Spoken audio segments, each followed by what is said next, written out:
Hi everyone, my name is Nate Frederick. I am a Christian Science practitioner from beautiful Boothbay, Maine and wonderful Boston, Massachusetts.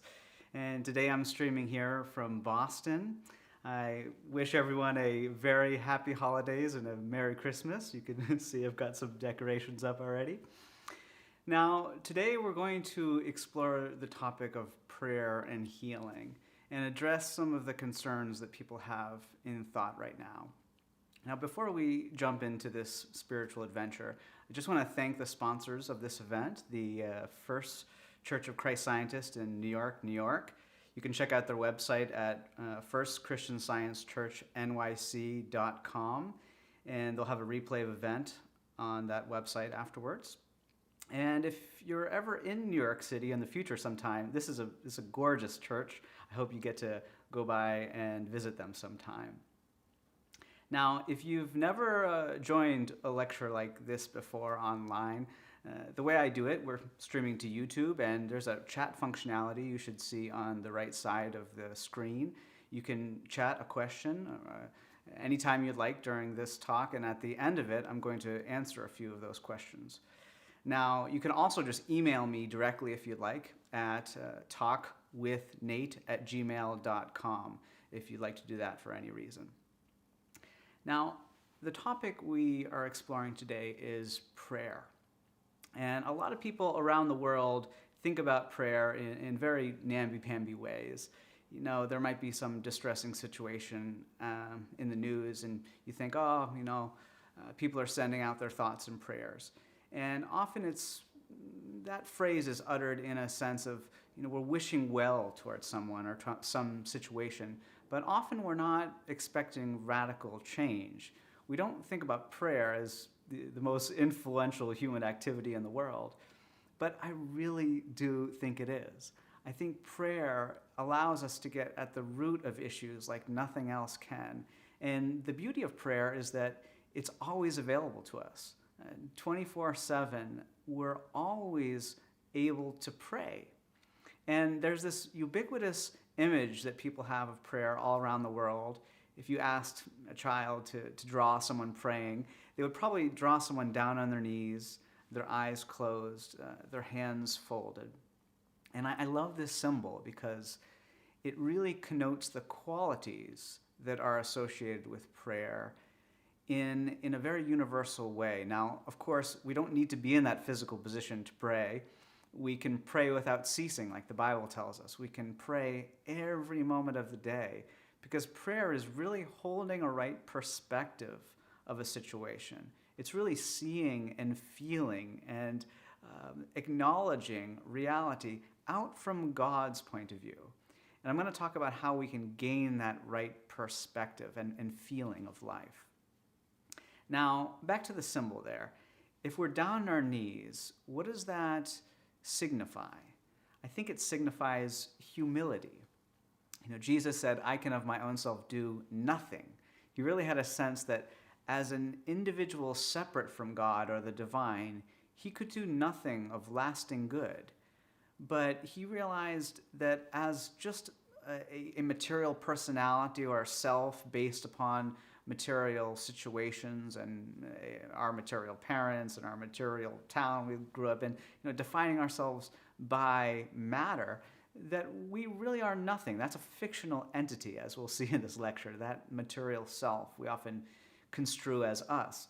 But he saw him as the expression of God was capable of anything, because as the Bible says, nothing is impossible to God. All things are possible to God. Now, that position of humility, I think, is very powerful, because one of the synonyms you'll hear for God in this lecture that I love to use, one of the ways to think about the divine, is life. Life. Often when people talk about God, they're talking about it like an entity within life that is kind of man-like, anthropomorphic. But I think of God as bigger than that. I think of God as life itself. Not as something within life, not a power within life, but life itself. And I think a right understanding of life restores harmony to our experience. Now, if we think about that symbol, what does closing the eyes represent? What's that all about? Well, Jesus said we should go into a closet to pray, and he was a man of the wilderness. He loved to be outside, and there weren't always closets around him. He was clearly talking about freedom from what you could call the material senses, because our material sense of life not only is inherently limited, like we don't see all the colors that are out there. You know, if you were a mantis shrimp, you would see all sorts of colors that you could barely fathom, I think, right now with our perception. But the physical senses often present to us a lie. They often present to us the inversion of what's true. And not only should we learn not to trust them for what is ultimately real and right, but we will find that often we need to reverse what they're telling us to get at the fundamental truth of an issue. Now, lastly, with that prayer symbol, we have someone's hands coming together. And what does this represent?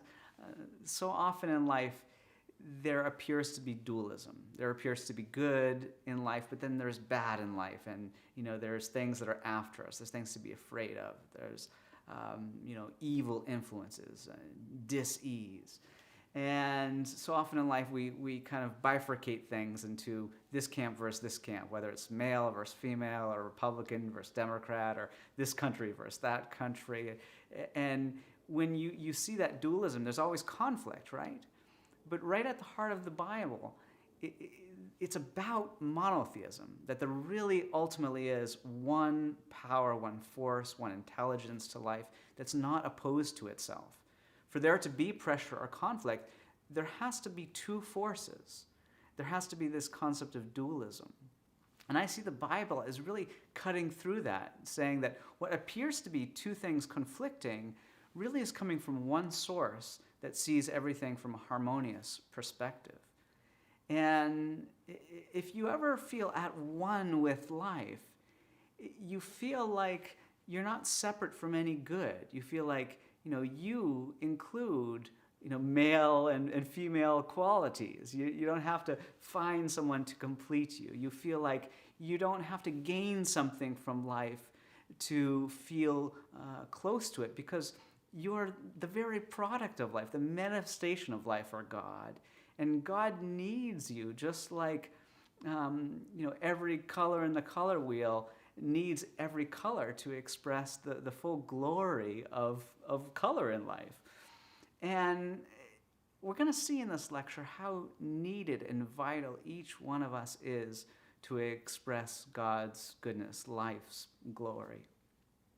All right, so with that in mind, prayer really representing humility, understanding something about one force behind reality, seeing a bit beyond dualism, not trusting our physical senses, and learning more about our oneness with God.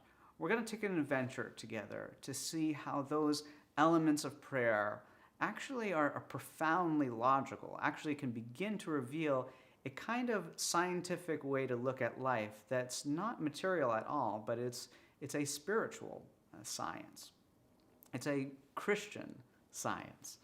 And often when I say things like that in a lecture, people will think about, science and spirituality and Christianity, those are exact opposites. To talk about any two things conflicting, those are what conflict the most. Subjective belief like religion or spirituality, and then objective fact like science, those are obviously butting heads with each other. And it seems like that sometimes on the surface. It's throughout history, people have thought about mind and body as opposites, bodily facts kind of over here, and then mind and imagination and conscious experience over here. And people have always had a hard time kind of trying to talk about both of those as in one singular truth. But I think if you've ever had a real experience with life that has felt right, that has felt good, that has felt just complete, you would describe it as feeling at one with life, not at two, not divided, not against it. And that's what we're going to see here. That's what we're going to see here in this lecture. Now, I'd like to take you halfway around the world right now. I'd like to take you out to the Himalayas, help use our imagination here a little bit, when I was in college, I really started to desire deeply to go out and see the world. And I was just kind of dreaming of the Himalayas. I'd always wanted to go out and see the highest mountains in the world. And I didn't travel all that much growing up. And yet, after I graduated college, I just saved up a little money and I went on a coming-of-age adventure, traveling around the world for half a year on about $10 a day, just about that. And I really fell in love with being up in these high mountains. And as I started to do these high-altitude hikes out in China, and the Tibetan area of China, and India, in Nepal, I would get very ill at these high altitudes. And I was really praying about that. In fact, I eventually had a wonderful healing of a diagnosed condition that was causing this severe altitude sickness issue. But along the way, as I was praying along the way, even though I didn't have a complete healing right away, it took many months for this complete healing to occur. As I was praying, I found many opportunities to have healing experiences.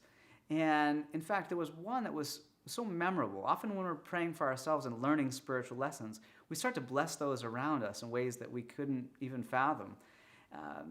One time I was hiking along what's called the Singalia Range. It's a trail along the Nepali-Indian border. And there was a lovely little guest house I stopped for the night at. And I met the most lovely people. I stayed up late in the night chatting with these folks. And yet they had a brother who just seemed to have a black cloud over his head. He was aggressively negative. He just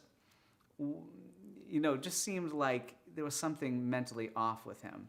And I really wanted to stop and talk with him. I wanted to try to get at the root of what was causing that dis-ease in his mentality. And yet, I never had the chance. And some days passed. I ended up hiking back into the village of Darjeeling. I was there planning a larger trek in this region. And I got a call from a mountaineering guide that I was pals with, and he said, that man you met up in the mountain, the brother of the innkeeper, he's severely injured. People think he's going to pass on. Do you want to come with me to the hospital? It's very close to where you are right now. I'm headed there. And I said, sure. And I went to this hospital, and I thought to myself, this is my opportunity to give this man a dose of love. And I wasn't prepared for what I was about to see. When I got into this hospital, it was like a Halloween monster house. The images of sickness and fear and the sights and sounds I saw with my physical senses were just appalling.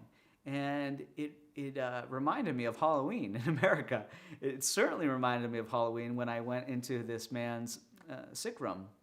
He was acting like a demon. In fact, he was strapped down to the bed, and there were all sorts of crazy symptoms going on. And everyone in the room, including the doctors, were telling the same story. They were saying, this man was possessed by a devil. He was pushed off a cliff. There was an injury, but the injury wasn't very severe. But this mental condition that he was in, which he had no previous acquaintance with. It wasn't as if there was a Western medical name for this, epilepsy or something, and he had a problem with this in the past.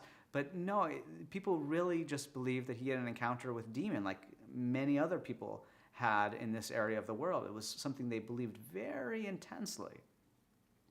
And what they had seen in the past was when there was this kind of demonic possession, it would continue for several days until the individual would pass on.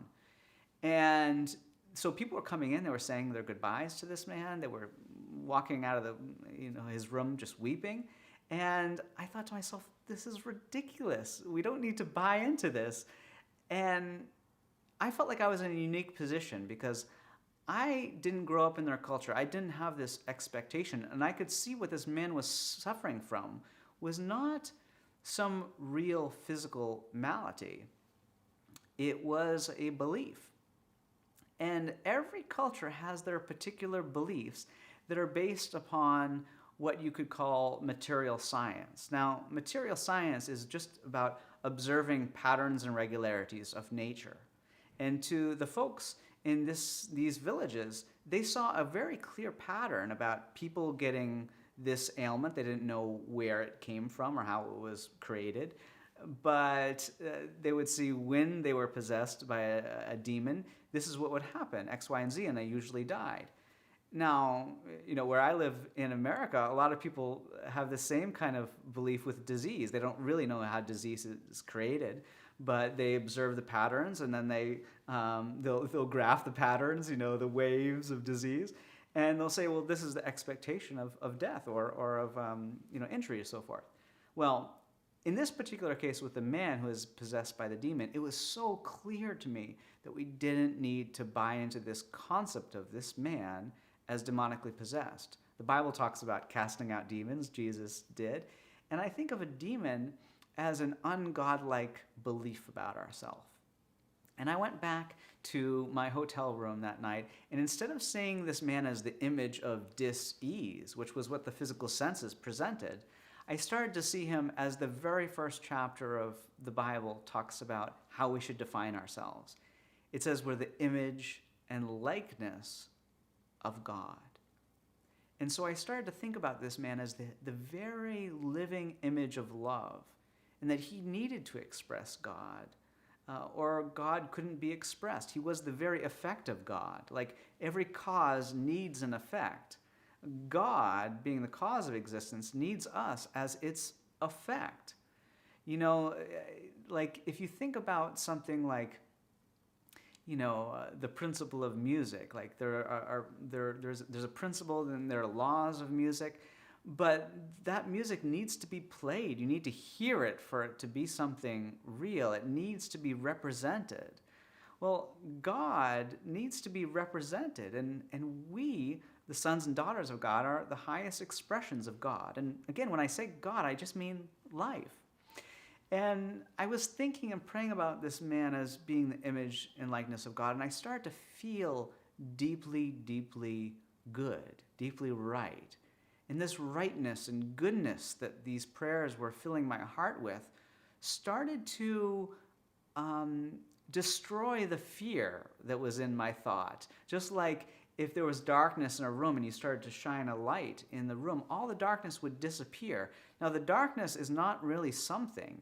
It's just our apparent inability to see light in that situation. Maybe if you had a better eye, you could see that there was light in the room, because there was some kind of light in the room before the stronger light came on.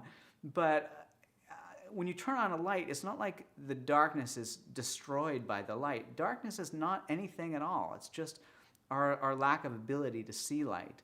Like it's a beautiful night out right now, and I watched the sunset today, and you could start to see the stars come out as it got darker and darker. And when you look out into the night sky, it seems like there's a vast darkness, just with pinpricks of stars. But actually, the universe is flooded with light everywhere. That's why when the moon shows up, you all of a sudden see it illumined, because there's light all around, even though it appears dark to the material senses. But it's the absolutely opposite of what the material senses present. There's light everywhere. And so I didn't see this man's disease as something. I saw it as the lack of our ability to understand the love and the health and the godliness that was in that room that day. And so as I was praying, I started to get more in tune with that light and love of God, with the right concept of this man that brought me a sense of joy that I don't think any material event can ever bring us. It's really the joy of aligning ourselves with infinite divine life and love with God. And that's what prayer allows us to do. It allows us to really to tune in to this beautiful music of God that's all around us. Like you're tuning a receiver, and all of a sudden there's static, but then boom, you hear it, and it's there, even though you couldn't see with your physical senses the waves of music in the room. Well, as I was praying along that line, I started to really feel the truth of what I'm talking about. My fear eventually went completely away until I could just sense what I would call the perfection that underpins all of life, all of existence, all of being.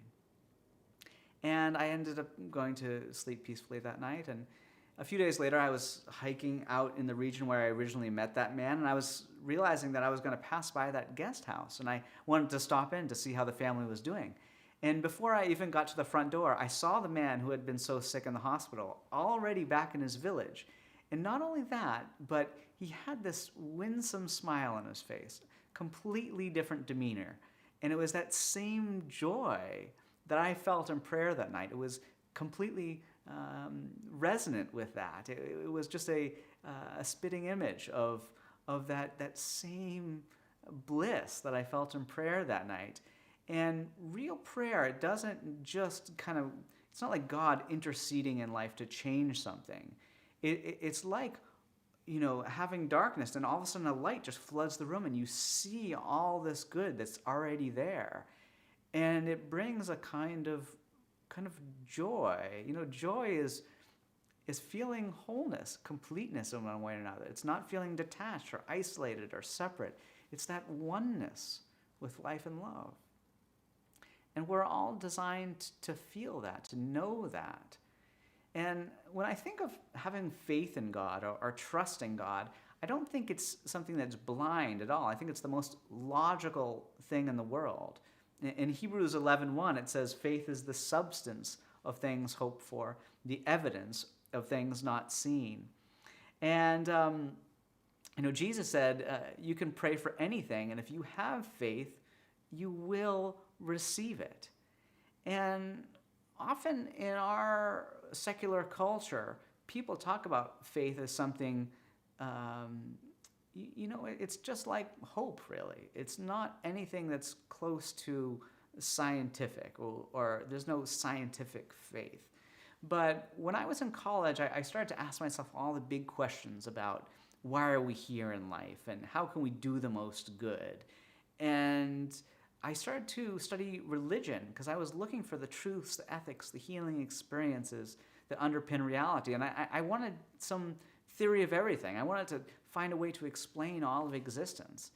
And often I found a lot of religions were like, just believing in one power within life, that God was represented kind of like a superhero in life, but not as life itself. And I found every kind of religion left me, or spiritual perspective left me with other questions, like certain things weren't explained. And then along my journey, I came across this book called Science and Health with Key to the Scriptures, written by a remarkable lady named Mary Baker Eddy. And that book, Science and Health with Key to the Scriptures, really started to unlock the spiritual meaning of the Bible for me. I started to return to this book with newfound eyes. And as I started to read that book, things like, when Jesus says, you can, do what I did and even greater, that those who follow my teachings will do the things that I did and even greater, I started to begin to see how I could humbly get on that path, how I could begin to see and perceive the life that Jesus was seeing. In fact, the Bible promises us that we can have the same mind that was also in Christ Jesus. Well, often before Jesus healed and helped someone, he prayed. And sometimes when prayer wasn't producing healing, he would talk about a lack of faith. Like faith, this act of trust in God, was what was really needed. And what's interesting is the very first line of this book, Science and Health, it has this remarkable sentence. It says, the prayer that reforms the sinner and heals the sick is an absolute faith that all things are possible to God, a spiritual understanding of him, and unselfed love. The prayer that reforms the sinner, brings out the saint in all of us, the whole wonderful person in all of us, and heals sickness, brings health to light. It's an absolute faith that all things are possible to God. It's this faith that includes spiritually understanding what we're having faith in and the ability to love without self. Now, this is a very important line for me because we can have an absolute trust in God that's very logical, that's based on a spiritual understanding of life. This book, Science and Health, what it's after is our understanding of God. I think what is God is the most sublime, important question we could ever ask in life. And Mary Baker Eddy, in this book, Science and Health, says that God is incorporeal, divine, supreme, infinite mind, spirit, soul, principle, life, truth, love. And those words for God are talked about as synonymous in Christian Science. And they're often like lights in human consciousness that reveal more of the goodness of our experience.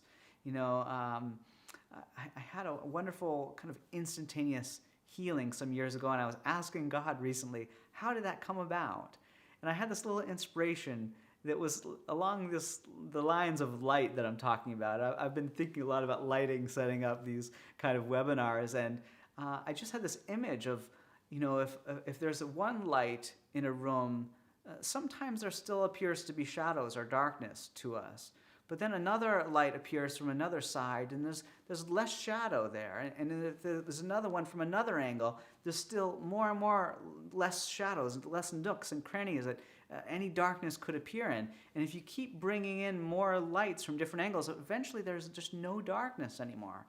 And I feel like all these words that we learn for God in Christian Science represent a new angle to allow our conscious perception of life to be more flooded with light, and to let any fear disappear as something that was really an absence of goodness that we weren't able to see because we weren't able to perceive something of God in a scenario.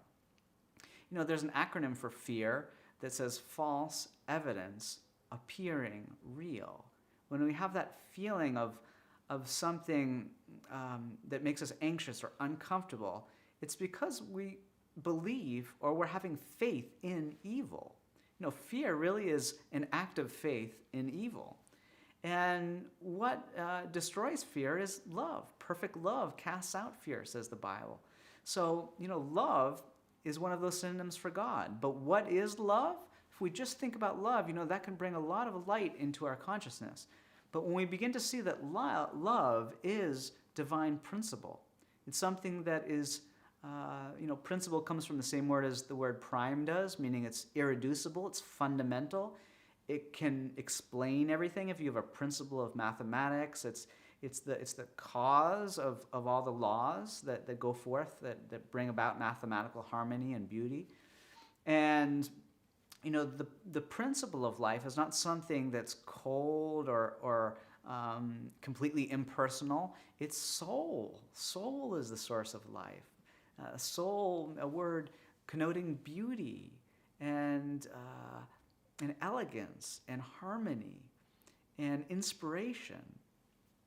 Inspiration means inspire, in spirit. Spirit meaning another word for God. What is spirit? It's the opposite of matter. And matter is the belief that life is limited. It's in a box, it's in a body, it's in a form, and it can die out of it.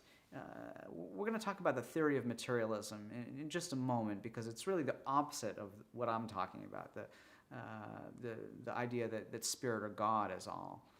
A couple more synonyms here. You've got soul, spirit, principle, love, and then mind is another one. When we talk about having the same mind that was in Christ Jesus, it's really having the same God, the same fundamental perception of life. God is divine consciousness. It's what underpins everything. And, life itself, like I've been talking about, another word for God. The one I didn't bring up is truth.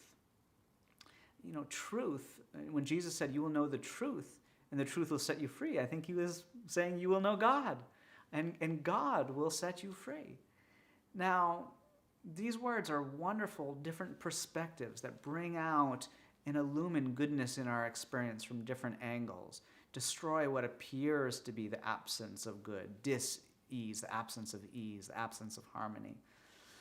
And there's a wonderful line in Science and Health that says, it is our ignorance of God, the divine principle, which produces apparent discord, and the right understanding of him restores harmony. I just love that.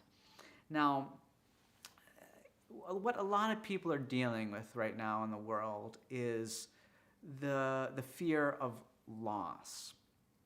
Now, the fear of loss stems from the theory of materialism. What I'm talking about right now is if mind, God, is fundamental and we're an expression of God, then we are as eternal as God is. That word eternal means something that's fundamental. It doesn't, it's never born, it doesn't die. It's just fundamental, it just is. And so if God is what is eternal, is what just is, it's like a prime number. It can't be explained in terms of anything else, and it never changes. It just is. It's foundational. Then if we're the image and likeness of God, we too have a eternal individuality. And so our life can't be lost. Now, what we fear about loss, because this is what we see in life, of course, is that we see people are born, they rise to maturity, and then they often have a stage of senescence, and then they pass on. And yet that whole life cycle, I think, is something we view humanly. We see the same thing with the sun every day. We talk about a sun rising, comes up to the high noon, full maturity, then it seems to decay, and then it goes away. The old ancient folks who lived before modern science and astronomy and so forth probably thought that that sun was being born every day, and it was growing, and then it was getting older and passing on, and maybe the next day it was a new sun perhaps, or if it was the same sun, it was being reborn. They didn't know. They were just from the physical sense perspective, that's how it appears, right? And that's how each other appear to us often, that we're born, we grow up, and then eventually we pass on. And sometimes in the middle of our life, clouds come up and you can't see someone, you don't know where they are, maybe you're just not around. But those stages of growing, we take the sun, for example, up to high maturity, and then eventually, the sun sets, it's gone. That's an illusion, isn't it? The sun is always just shining. And in fact, it's shining brand new every moment. And it's expressing those rays that we see as the sun. They're really expressing the sun brand new every moment. And I think the same is true with each other. We often meet each other at different stages in life. Just about every cell in the body could be different if you met somebody, 20 years later. But talking to them, you would know that it's them, right? Because you would probably talk about something like, oh, well, I can feel their soul or their spiritual individuality. But I think that's all there is to us, is our spiritual individuality, is our expression of soul, God. The form that we see, what we could call a material form, is like our earthly perspective of each other. Just like it's like our earthly perspective of the sun reveals cycles that the sun is actually not undergoing, and that none of the rays of the sun are undergoing either. And so in Christian Science, we start to learn that that we are our fundamental spiritual ideas, and that sense of loss can drop away from us. And that's so important, because often we think a disease out there can take our life, and we're scared of physical contact and so forth, and we want to be wise. Everything about the Bible is about wisdom. Jesus, even though everything about his life was about eternal existence, eternal life, he didn't cut corners. He didn't not obey apparent physical laws just because of spiritual truth, or there being a higher perspective to things. He did what was right, both spiritually and to the comfort and love of those around him. And so I want to bring out an example right now of how there was a apparent loss in a way that was irrefutable, undeniable to our physical senses, but how prayer really brought the right concept of life to the forefront of thought and produced a kind of healing that can't be explained away as some psychosomatic or mere material phenomena. Well, some years ago, I had a friend of mine, and still a good friend, and he had a issue with a tooth. And this happened after he had some other wonderful healing experiences through prayer. In fact, one time he got into a very dire car accident and seemed like there were internal injuries, and we prayed about it. In a couple of days, he was back at work in a way that he just thought was miraculous. But it wasn't supernatural. It was supernatural. It was so natural what we were doing in prayer, totally logical. Now, the tooth issue that I wanted to share with you today was that my friend said I had been going to the dentist for years and was told each time that I needed a root canal because my tooth was dead and discolored. The only other option was to have it pulled. And what was interesting here was that we prayed about this issue with his tooth, and I remember just feeling such a sense of love that started to just kind of pierce through the seeming substance of matter. Now, often when we think of matter, we think of it as substantial. You look at a book and you knock on the book and you think this is substance, or a chair or whatever. You knock on it, this is solid wood. And yet, if you talk to a physicist, when they look inside a book or a chair, what seems to be solid is actually 99.99999 many nines % empty space. If you look inside of an atom, that's what you would see, all this empty space. And in biblical vernacular, you could say, Adam, where art thou? If you didn't catch that, I'm going to walk you through that joke. In Genesis 1, it says we're made in the image and likeness of God.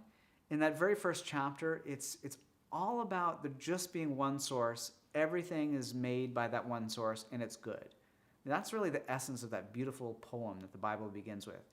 And then it says, God made all that was made. Behold, it was very good, period. End of story. And God, rests and, kind of reflects on this beautiful creation.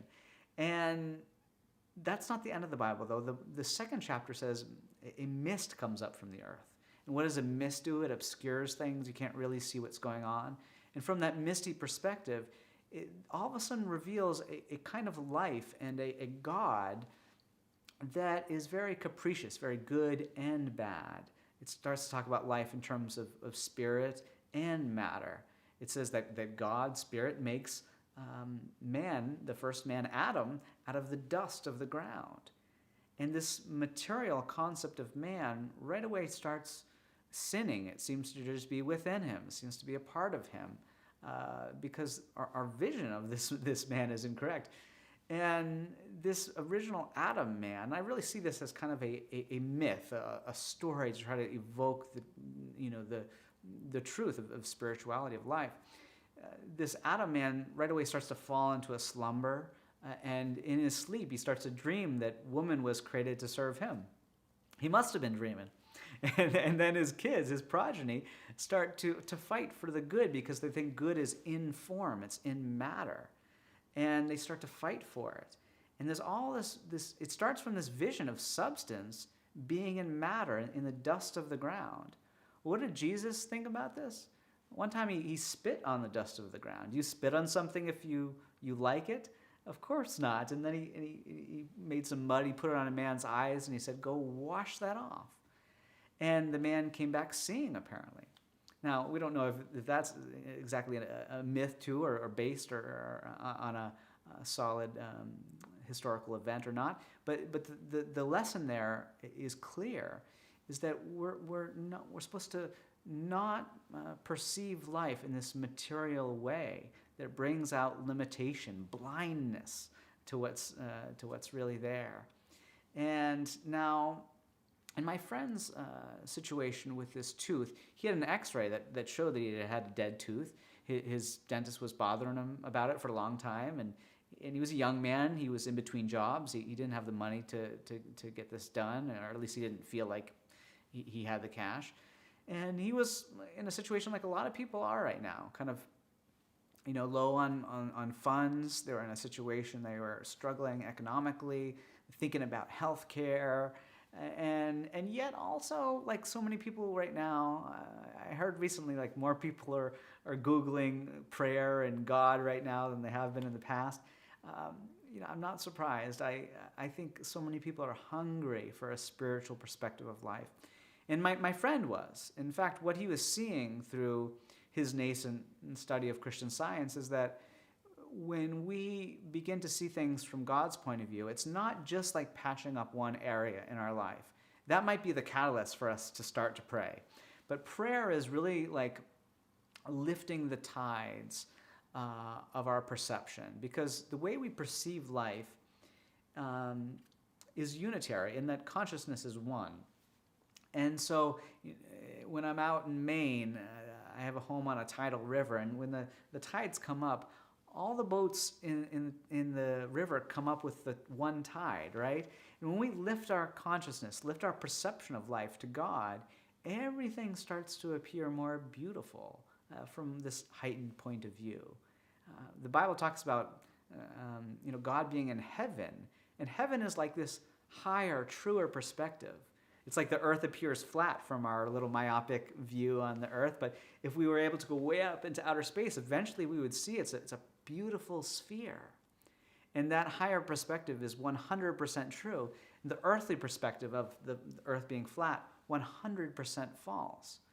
So often in life we think, well, spirituality might have some little influence. You pray about something, you get a higher perspective on life. It might show you a little bit more about goodness, about health or something, but it's not the 100% true perspective. But I think it is. I think that life is an expression of God, of mind. That's the ultimate truth. I applaud anybody who's kind of working on the ground with material laws, in the field of medicine or of nursing or any vital job right now. Everybody is led to do what their highest sense of right is. And there's so many people out there just doing incredible humanitarian work that I'm so grateful for right now. We're all trying to do our part. But I, like so many people around the world, have been really inspired by this capacious, oceanic view that Christian Science brings of life, this higher view that shows us health and holiness are really fundamental to our being, and that is really the only way for full salvation, to understand God and understand each other as God's expressions. And as I was doing that in prayer with my friend, I started to get a whole different sense of what substance really is. It's not material. In fact, the word substance is correlated with the word understanding in the sense that they're saying the exact same thing. Understanding, substance. They're about what are we standing on mentally? And what is our foundation? Jesus, if you haven't read the Bible in a while, I love to revisit Matthew 5, 6, and 7. I call it Jesus' greatest hits. Most people call it the Sermon on the Mount. Either way, it's the heightened perspective of life. Jesus is really revealing life from this higher point of view that reveals health and holiness as fundamental to our eternal being. And at the end of that kind of collection of teachings, this sermon that he gives, it essentially says if you build your life on these teachings, on Jesus' way of life, it's like building on the rock, building on something that's truly concrete. But he was teaching metaphysics. He wasn't teaching material medicine. When people got sick, he wasn't giving some material remedy. He was praying. That's what he was doing. He was talking about metaphysical and moral principles in the Sermon on the Mount. And at the end of it, he said, if you build your life on this, it's like building on the rock. And when the storms come, you're going to be secure. Your house, in other words, I think he was saying your consciousness, your mindset, your life is not going to feel like it's being knocked over and destroyed. You're going to be solid. You're going to be secure. You're going to be safe. You're going to be healthy.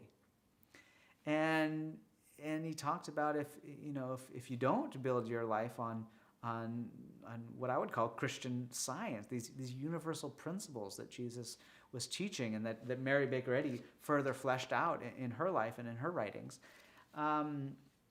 it's like building on the sand, that when difficulties come, if we think that life is material, we're going to feel knocked over. Often we'll experience it, like that man experienced that demon, right? And he felt it. It was as real as anything to him, I think, at the time. But it wasn't his true identity.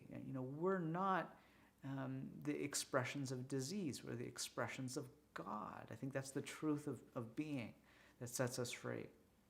Well, in our prayers that night with this tooth condition, I was starting to see that my friend was the expression of life, so there couldn't be any death in him. No death at all.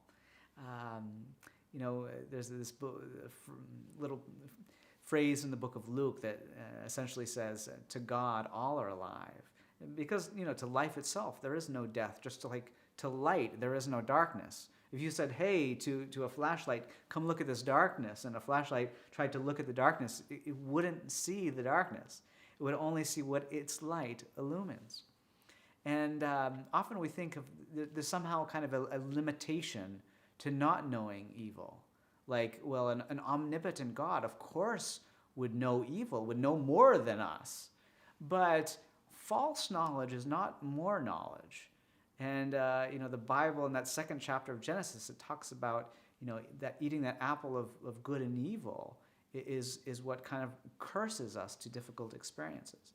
Well, if we think that knowledge is good and evil, it seems like there's a curse in our life, that things go wrong, that we experience unneeded pain.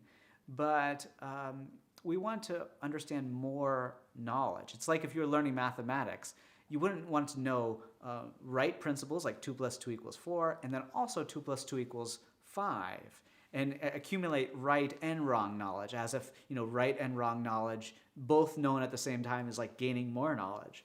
What is wrong in mathematics is useless because it's literally not true. Well, why is it not true? It's not true because you can't see it, or it's not known? Well, no, you could see 2 + 2 = 4 in the same way you could say 2 + 2 = 5. You could write them on a chalkboard, same chalk, same font, and they could look exactly the same to the physical senses. But one is 100% true, 100% useful, and the other is 100% false. I think when we see things that are wrong in life, when someone gets a disease, we say that something went wrong. I think it's literally wrong. Like, it's not something we should build up in our thinking. It's not something we want to ruminate on. You don't get correct answers from, working out from something that's wrong. And I don't think you can gain God working up from sickness. You have to start from a different standpoint. Mrs. Eddy, Mary Baker Eddy, in this book, Science and Health, says to begin rightly is to end rightly. And that's what helps us solve problems when they arise. I hope it's helping those policemen solve a problem right now. Now, back to the tooth story. As we were praying about this issue, understanding my friend as the expression of life, again, we started to feel the love behind these true concepts, because truth and love are the same thing from a different standpoint. God is love, God is truth. They're the same thing. And the wholeness of my friend just started to become apparent as we humbly pleaded his oneness with God. I started to feel it. All the sense of fear of his substance being in matter started to kind of melt away. And what happened next was my friend said, the day after we spoke and prayed about it, I went into the dentist, and he and all the nurses were baffled. They looked at the x-ray from before, the ones taken that day. They looked into my mouth. They said that tooth looked perfectly healthy, and I was fine. Nothing further was needed. They said that they had never seen anything like it in all their years of dentistry. I just love that. I just love that so much. And, it really was a healing that, was memorable. And I've seen many things like that since. That from the material standpoint of life, there's no explanation of that. Often, when someone doesn't feel well and maybe they pray about it and they slowly get better, well, you could always chalk that up to, the body's able to do amazing things, and, if you think about things in the right way, your body can change. But is that really a material change? They say that there are trillions of cells in every human body, but when a body is perceiving something, do you think it's cells perceiving cells? It's like, is it matter perceiving matter? That's so weird, because all perception is in mind, isn't it? Mary Baker Eddy once wrote something wonderful. She said, "Whatever man sees, feels, or in any way takes cognizance of must be caught through mind, inasmuch as perception, sensation, consciousness belong to mind and not to matter." And obviously, when you think about having a sensation, becoming aware of everything, that's within the purview of mind. The idea of there being material knowledge or even material sensation is an oxymoron. We experience things within the purview of mind. We experience it within the purview of soul. And, there are so many beliefs about materialism because it seems to be that there are patterns and regularities in our experience. But those patterns are patterns of mind, I think. They're not patterns that have substance in and of themselves. And when those patterns don't express the mind that is God, we have reason to reject them, to look at what is the pattern of Christly thinking. How did Jesus perceive life, and what happened when he perceived things? What was the pattern or science or consistency there? Now, it was so interesting. I mean, the Bible is really about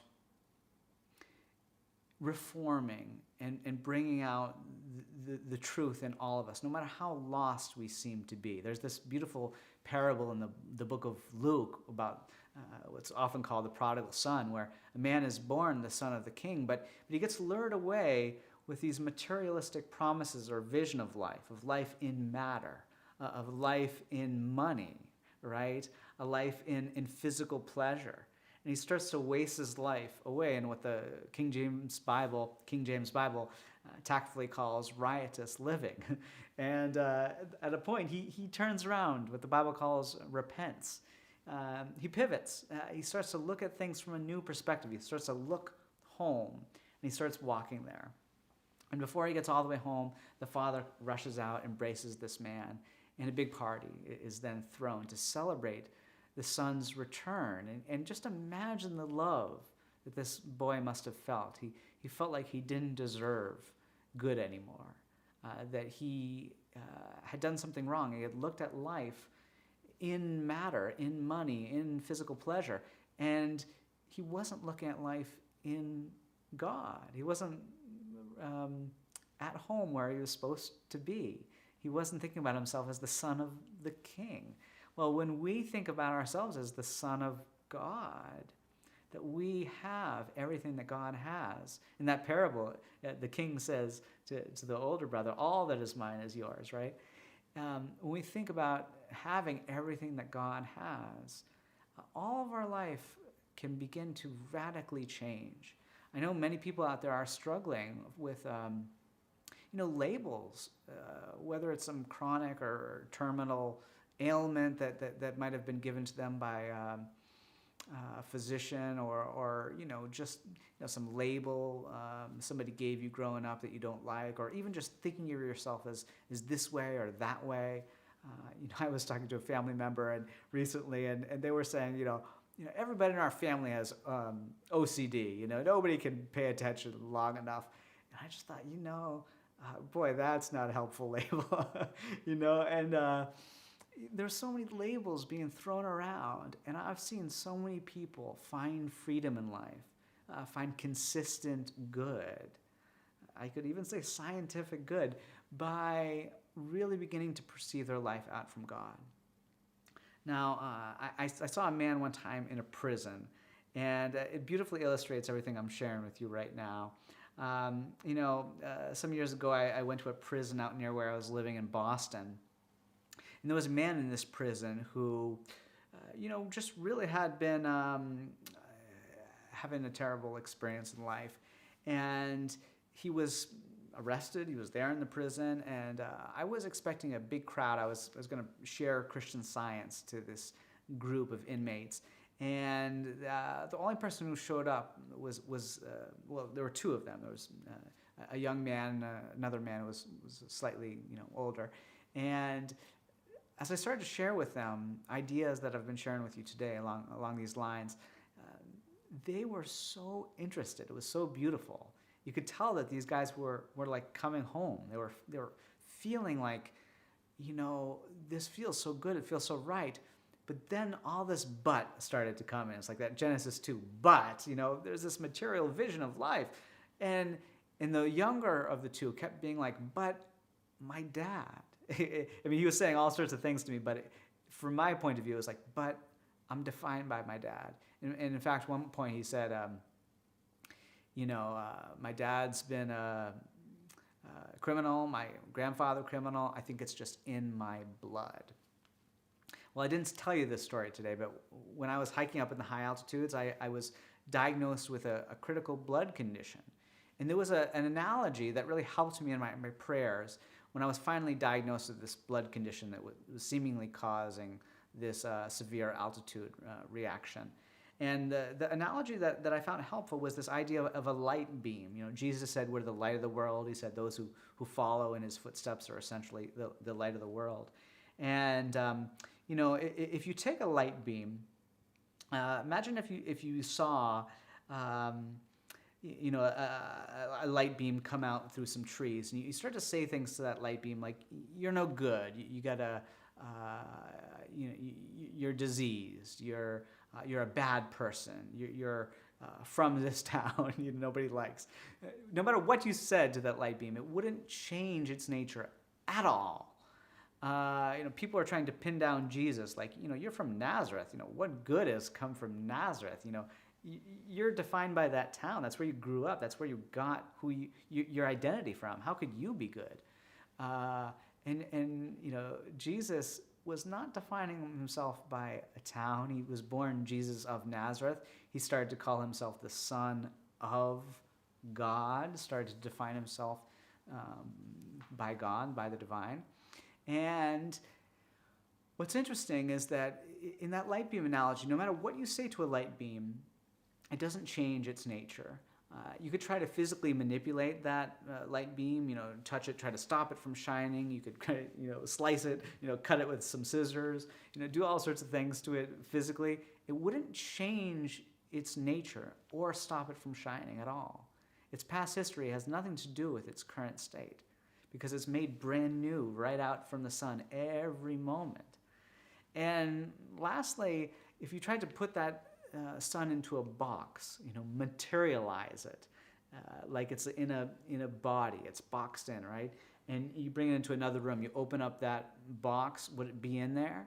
No. Just like nobody's ever found a soul or individuality in a body. You don't look inside the body, you don't find anybody, right? And the reason why you don't find that light in the box is because the light is coming from the sun and not from the box. It can't be boxed in. It can't be embodied, you could say, in matter. It is the expression or embodiment of its source, the sun. Those rays of light, brand new every moment. And in Revelation 21 in the Bible, one of my very favorite chapters, I find it the grand apogee, the hallelujah, this grand revelation, this high point of the Bible where it essentially says all of our visions of death are going to pass on, and it says, behold, I, God, make all things new. All things new. And as I was talking to these guys, you could really see their thought beginning to move. And what I started to do was I started to talk to this younger man in particular about his identity. He's not defined by a gang. He's not defined by where he grew up, not defined by his father. What did Jesus say? Call no man on earth your father. He wasn't anti-family. He was talking about a metaphysical principle. He was about metaphysics, something above physics or the laws of matter. He was talking about the laws of God. And Jesus, he saw everyone as spiritual, I believe. And this man, I started to talk to him about that light beam analogy. If he's the expression of God, like every light beam is the expression of the sun, well, what is his source? What is his sun, so to speak? It's love. Therefore, he is loving. That's his very nature. He hates somebody. He's going to feel wrong because it's literally wrong, like 2 + 2 = 5. God is soul. Therefore, he's full of beauty, creativity. God is creator, by the way, so he is creative, right? God is principle. Therefore, there's order within him. There's fundamental harmony. There are laws. A principle includes laws. There are laws of God that are within him that he can appeal to. His relationship to God is a law, and we can appeal to that law, that relationship that never changes. God is spirit, so he's spiritual. He's not defined by a physical body, but by the qualities of God that he expresses. God is mind, so he's thoughtful. He's a good man. He can be conscious of good. I think good is another name for God. It's another name for God we learn in Christian Science. Now, as I was unpacking these different synonyms to God, you could begin to see kind of this illumination begin to happen within his consciousness. What appeared, I think, dark, the fears that were in his own mindset at the time, began to melt away, like darkness disappearing in the presence of light. And he went back to his cell. He brought a Bible. He brought a Science and Health. He started to ardently read those books, get his nose in those books. Fast forward about 6-7 weeks later, he comes back to the jail. This time there's a big crowd. He must have invited his buddies, and he's sitting in the back with this beautiful grin, this sublime twinkle in his eye. And I really wanted to talk to him. The second I started to eye him in the back, I really wanted to talk to him. And we were just locking eyes.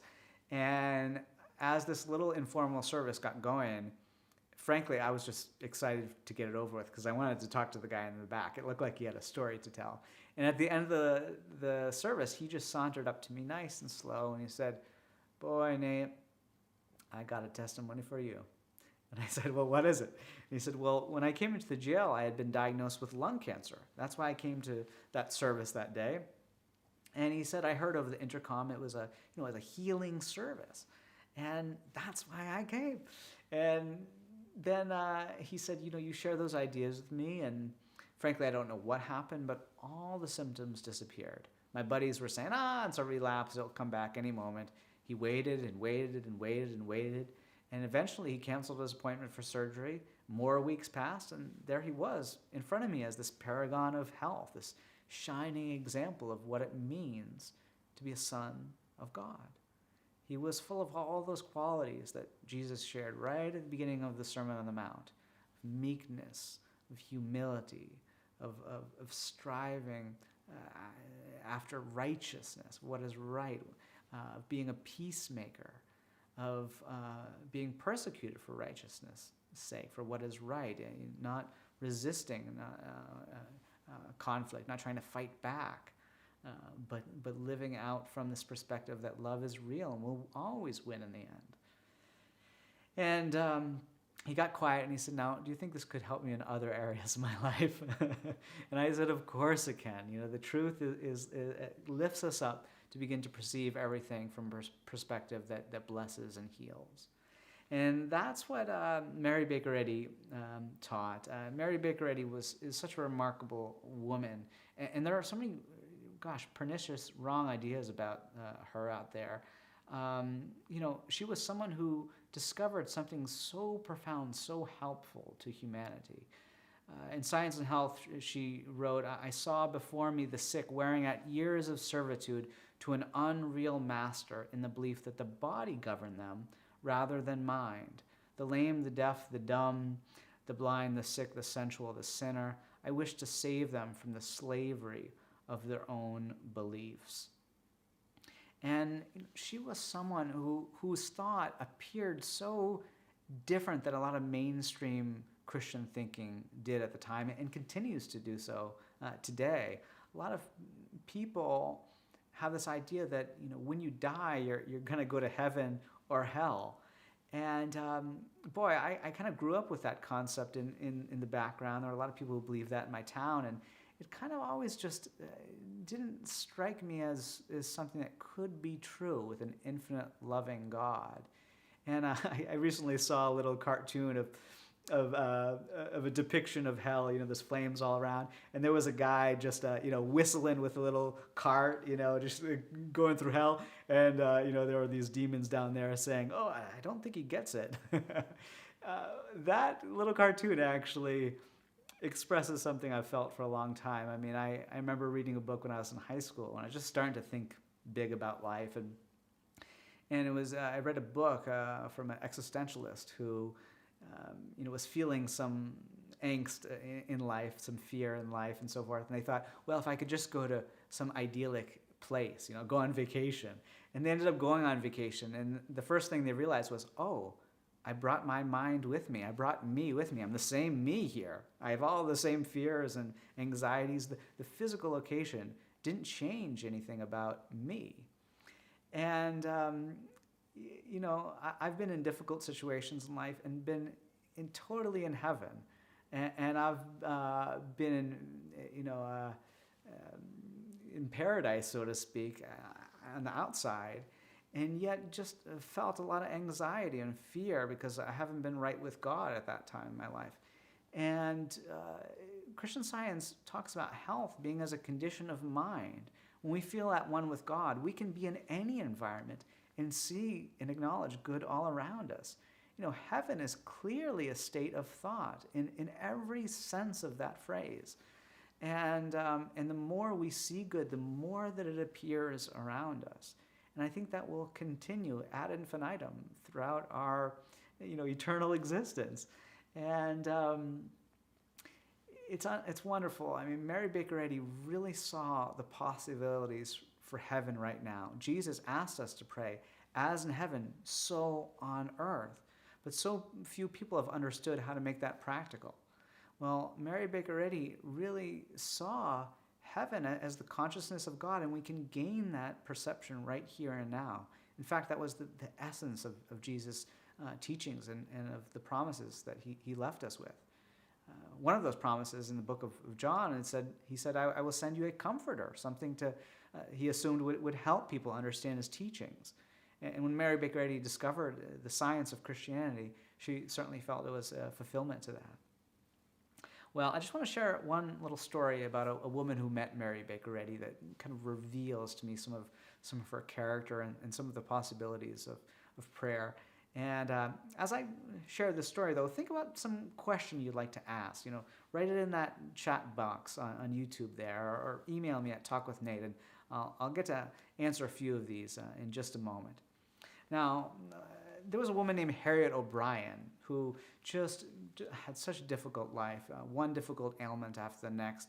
She really felt she was at, in her words, death's throes. She really felt that she was about to die. There were doctors looking after her 24/7. And really, at that dark hour, someone introduced her to Christian Science. And someone who was taught by Mary Baker Eddy started to pray for her. Very quickly, she started to revive. It seemed like a miracle. It seemed supernatural to those who witnessed it. But it wasn't. And Harriet O'Brien had one thing that she just thought was so real, substantial. It was so unchangeable. And it was that she picked up what's called an iatrogenic ailment, something caused by medical intervention and medical error. She had surgery. A ligament was severed by accident, and she was relegated to a wheelchair. That seemed so real. That history seemed so real. But just like the light beam made brand new out of its source every moment, she started to think in something along those lines, I imagine, because she was practicing Christian Science, learning to see herself as an expression of God and not of human history or some limited human perception. And as she started to do that, she was persistent in her prayers, week after week, month after month, and eventually she got up at her bed, started to walk.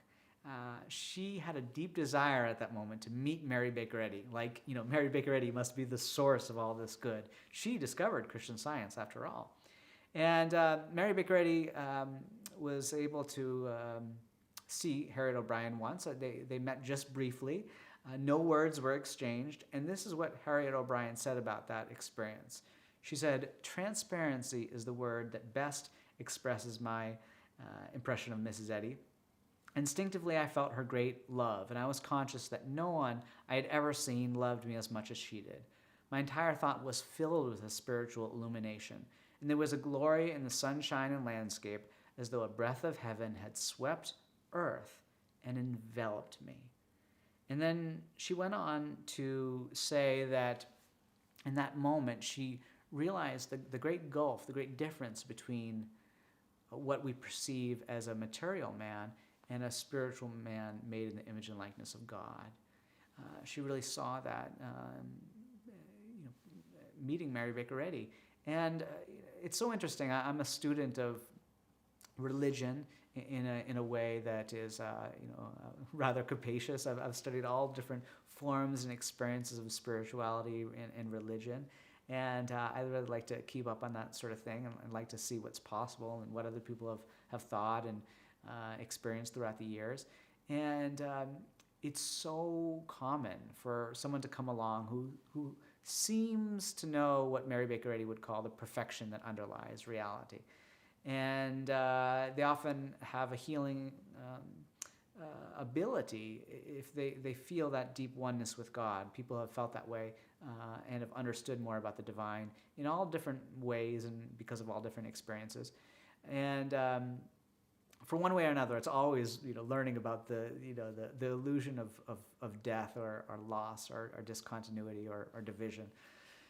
And yet, so many saints and yogis and sages throughout the years, they've felt like they're the source of this. They have this healing power, and so people come to them. Sometimes they can transmit it, or just being around them, people can kind of gain it by being in their presence. And it often causes an addiction. It's like a contagious addiction, like, oh, this person is the source of the good. And yet, Mary Baker Eddy really saw how that's pernicious. That's kind of how cults start. People just blindlessly, trying to go to one person to get good. And she really taught people to learn the science, not to get stuck on personality. In fact, she once said to a student that at all times let your trust be in God, not in me. Personal contagion comes of thinking of me as a person to bear your sins or be a personal medium of your salvation for. I am not. All that I do for you is by means of my pen and teachings. I can do no more. Now that was to a particular student at a particular time, but it illustrates her thought there that that is also a contagion that we need to let go of, that obsession with personality, and instead go to principle, go to God, to find what is right and good for all. Now, before I just open it up to everybody, I just want to look at that beautiful line that Jesus is captured saying in the book of John. He said, "Greater love has no man than this, that a man lay down his life for his friends." And yet his friends, so many beautiful gospel hymns about Jesus being the friend of the friendless. He really didn't spend his time just cozying up to the religious elites and those who had the most money and so forth. He really looked to where his culture was seeing darkness, seeing a lack of love, a lack of health, whether it was the sinners like the tax collectors or the prostitutes, or whether it was the diseased, whether it was the outcast lepers or the people who had clearly dead and people were just forgetting about.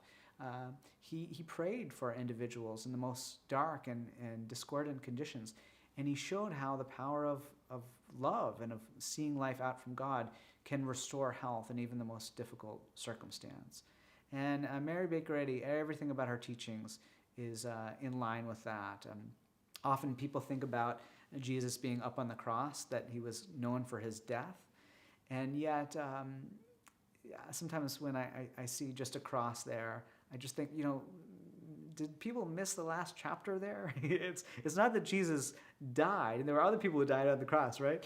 Or on a cross that day. But what was unique about Jesus is that he came back, is that he showed that even death, even loss in its most severe forms, can be overcome with prayer. Death really is an illusion of sorts. That we do have a fundamental spiritual identity that always lives on. And I'm sure many of you listening to this resonate with that idea, have experienced in different ways how the love of God is indestructible and really underpins our life and everyone's life. And so before I wrap this up, I just want to answer a couple questions. Let's see what came in. Someone is asking about the pandemic and asking if Christian Science takes sides politically, and they're kind of ranting about how they like one side of the debate and not the other. You can tell just the way I'm framing this question that Christian Scientists try not to get into the morass of politics. Something that kind of bothered me when I was young was I went to some different Christian churches. My mom was kind of church shopping.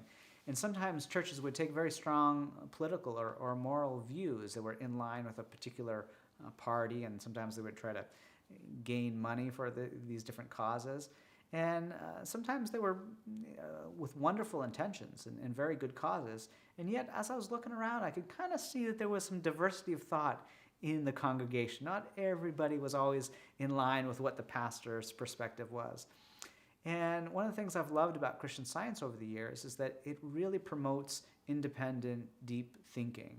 It doesn't try to prescribe some way that we need to act or live or vote.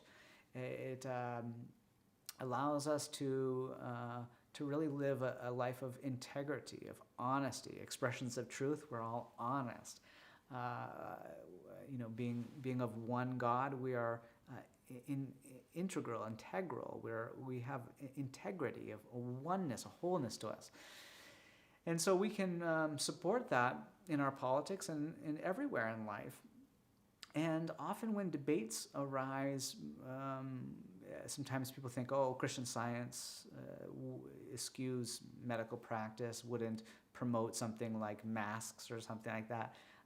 When people say things like that, they clearly don't know how it feels to look at life from a Christian perspective. The two great commands are to love God with everything and then love our neighbor as ourselves. And so we want to bring down the fear, the temperature in the room with our neighbors. We want to do what's best for them, do unto others as we would have them do unto us. And often that means doing things that make them feel good. I remember when I was a kid, I thought about that phrase, do unto others as you would have them do unto them. And it was Christmas time, and I brought my friend a really expensive present that I really loved. And I thought, wow, I'm doing good because I'm doing the thing that I want to happen to me, and I'm doing it to him. Well, he didn't like that present. That was a present that I liked. And I think what that commandment really means is, treat others with respect, and to listen to them as we want to be listened to and taught with respect, and seen with respect. And that one sentence that I brought up today, the prayer that reforms the sinner and heals the sick, is an absolute faith that all things are possible to God, a spiritual understanding of Him, and unselfed love. That one line, it really talks about faith, understanding, and love.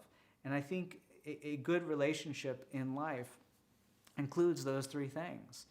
And so to have an absolute faith in someone, to really see the best in them, to really understand them, which takes listening and responding to that listening, and to love them means caring for them in a way that is right just for them, not in the way that we think is right. And so, Christian Scientists will certainly do things like wear masks, and if something is required by the law, certainly take vaccinations or do whatever is best for our communities in the way that we feel guided to, and certainly obey the law at all points. Mary Baker Eddy talks about Christian Scientists should be the most law-abiding people on earth. And so yeah, I mean, that's a wonderful thing to feel free from politics. Jesus said, give unto Caesar what is Caesar's and give unto God what is God's. And you really, even though the Jews were under Roman occupation, that's like akin to, the United States being under Russian or Chinese control today. Jesus didn't talk about the political situation all that much. You don't even know his feelings on Roman politics and so forth. He talks about the kingdom of heaven is within us. What really controls us, guides us, governs us is God. And when we get quiet in prayer, we can start to feel the inspiration of love guiding us, not only to feel and understand what's right, but to be guided to what's right in a situation that really blesses everybody. There's a saying in Christian Science, what blesses one blesses all. And so when we're guided by love to really be a blessing in a situation, it's going to cause goodness for everybody. Okay, let's see. Any other questions that came in? Someone said, could you please comment on how to pray effectively for friends and relatives who are undergoing medical treatment? Well, one of the things I would say on this point is there's sometimes a feeling that if you study Christian Science, some people get the feeling, well, I can't pray for someone unless they have my permission. And that's because Christian Scientists often feel like, prayer is often a very intensive thing when you're really trying to see the allness of God in a particular situation. And you want to kind of protect and cradle that situation and, work with someone's thought to guide them to love. And if a patient is working with a practitioner, it's usually good just to work with one at a time because different practitioners might be focusing on different things and you don't want to pull somebody's thought in different directions. That said, we can pray without ceasing, as the Bible says. That means we don't want to turn prayer on and off. True prayer has no off button. Reality has no off button. Reality doesn't go in and out of truth. It just is what's true is true. And truth is eternal. And so prayer, we don't turn it on and off in different situations, but there are more wise ways to pray in different scenarios. So if someone is relying on medicine for healing, we want to intrude on their thought and start to say things like there is no life or substance in matter because they're trying to rely on their thought on matter for healing. We don't want to intrude on that. But we can always listen to God for inspiration to share with them, and we can always continually in our thought behold them as a whole spiritual, complete idea of God. That is always right. We can always do that at all times. And sometimes it's more tricky to find or see healing if somebody is relying on medicine and then still wanting Christian Science inspiration. But it certainly can happen. I remember there was one time I went into a hospital with a boy who was diagnosed with a terminal illness, and he had one parent who was a Christian Scientist and another who was not, and they thought that this boy was going to die, and he was so sedated with drugs that he could no longer communicate with his family, and this went on for a long time. The boy kept getting worse and worse, and as you could imagine, the family was hysterical.